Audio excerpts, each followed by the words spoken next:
bibigyan ko kayo ng kaunting oras sa labas ng confession room para kayo'y makapag-usap at makarating sa desisyon kung sino sa inyong dalawa ang lalaban para sa Dream House.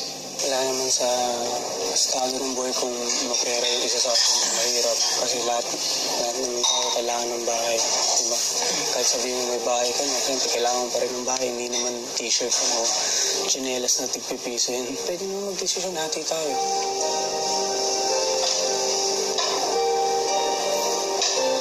Ikaw, sa'yo tayo ka. Maghati tayo. Kung sino man manalo sa atin.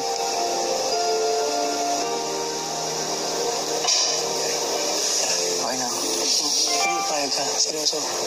Hati tayo sa bahay. Kung sino man manalo sa atin. Oo naman, siyempre. Yung lang yung nakikita ko sa iba naman pa rin.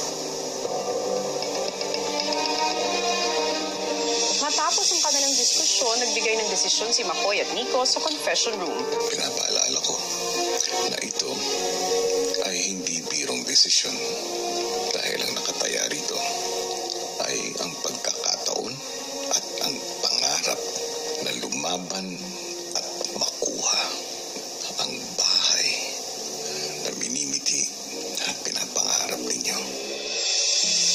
Nag-usap na rin po sila ni McCoy no na siyempre, sabay po kami nag-umpisa. Sabay kami pumasok po dito mula nung Vietnam. Siyempre, kuya, malungkot naman po kung isa lang sa amin yung kakaroon po ng bahay o premyo. Kaya sabi ko po sa kanya kanina kung papayag po siya. Kung sakaling pala rin po isa sa amin manalo ng bahay, may pag-uusap naman po kami na kung paano po yung magiging mangyayari po. Ikaw, McCoy. Gusto ko lang sabihin, kuya, na pangarap ko talaga namin ng pamilya namin na magkabahay po, kuya. Sa pagkakataong ito, kuya, ayoko po sumangayon kay Nico kasi po, lagi ko kasi tinatandaan yung sinabi ng nanay ko bago naman ako pumasok dito. Sabi niya sa akin, para sa akin, panalo ka na, kuya. Yung pag-stay ko dito, kuya, siguro bonus na lang din. Kung magkabahay man ako, sobrang bonus na yun.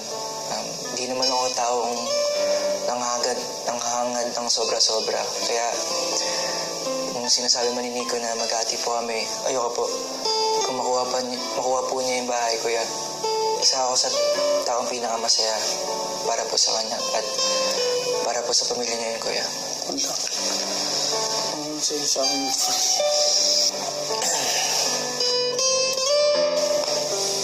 Umiyak ka ba? Hindi po. Nakikilabutan ako pa. Ano ka ba? Nahiya po ako eh. Ano ba? Nahiya po ako kay McCoy. Bakit naman? Para po i-sacrifice mo yung pangarap mo sa isang tao, kuya. Mabigat na bagay po yun, kuya. Tsaka mahirap na desisyon. Kaya po eh. Ayun, nahiya. Gaano ba kahalaga para sa iyo, Nico, ang bahay na ito? Lahat po kasi ng tao deserving magkaroon ng bahay. Maliit man po, malaki. Siyempre, sa kagaya ko po na pamilyadong tao, yan po ang number one na kailangan po namin. Ano man po mangyari, hindi ko kami papaalisin. Dumating man po sa point na mawalan man po ng trabaho at maghirap, may bahay po kami.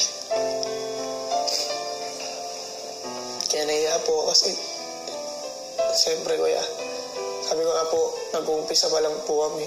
Lahat naman kami nagkaplano magkabahay. Kaya yung chance na binigay po niya sa akin, kuya, hindi ko po sasayakin. Bro, maraming salamat. Pawi ako sa'yo. Kuya, tatay na sinabi ko pa lang, di ba? Nakikita ko nga po yung tatay ko sa kanya. Nagkaanak agad, nagkapamilya agad, na tinataguyod na sarili niya. Saludo ako sa mga gantong mga tatay, kuya. McCoy, Kuya. tinatanggap ko ang iyong desisyon at hinahangaan ko ang desisyon mo. Nico, Kuya. dahil ikaw ang magpapatuloy sa laban para sa bahay, buksan mo ang kahon na nasa harapan mo. Ang pangalan mo ay simbolo ng iyong pangarap para makamit ang bahay na hinahangad mo para sa pamilya mo, para sa sarili mo. Maya-maya pa ay nagbigay na ng formal na anunsyo si Kuya para sa mga lalaban para sa Dream House. Elise, Cora, Jerome, Tanner, Maymay, Jinri, Nonong, Yong, at Nico. Kayong mga nabanggit ko, ang mga handang lumaban para sa Dream House. Ibig sabihin, ang mga pangalan na aking hindi nabanggit, Kisses, Edward, at McCoy. Sila ay may dahilan kung bakit hindi nila ninais na lumaban para sa kanilang Dream House. Ang mga handang lumaban ang maghaharap sa mga hamon para makamit ang Dream House. Alam ko po, kuya, na deserve po niya na magkaroon din ng chance. Sobra po mapagbigay ni McCoy. Minsan po, hindi naman na po naiisip po yung pang sarili niya po.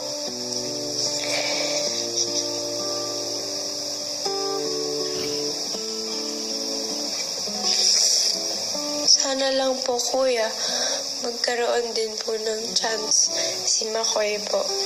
Good luck, housemates.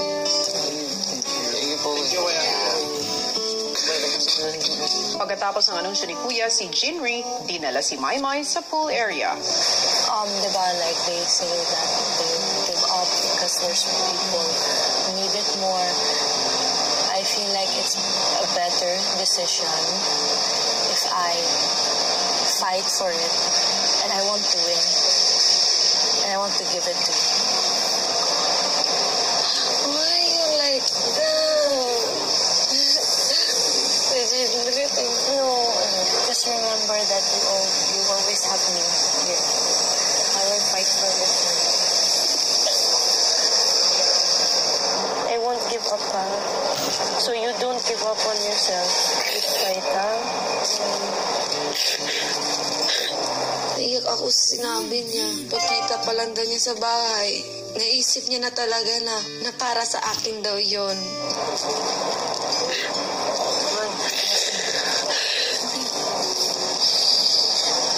Just tears of happiness. Tears of happiness? Yeah. Serious? Yeah. Okay na? Yeah. Huh? You didn't win yet? Don't celebrate yet? I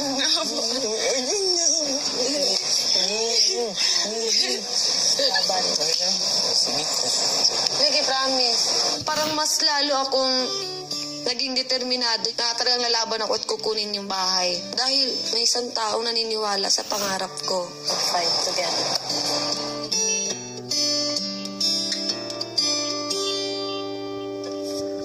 Ano nga ba ang naghihintay na hamon para sa lalaban sa Dream House Challenge sa pagbabalik ng Dream Team ng PBB Lucky Season 7?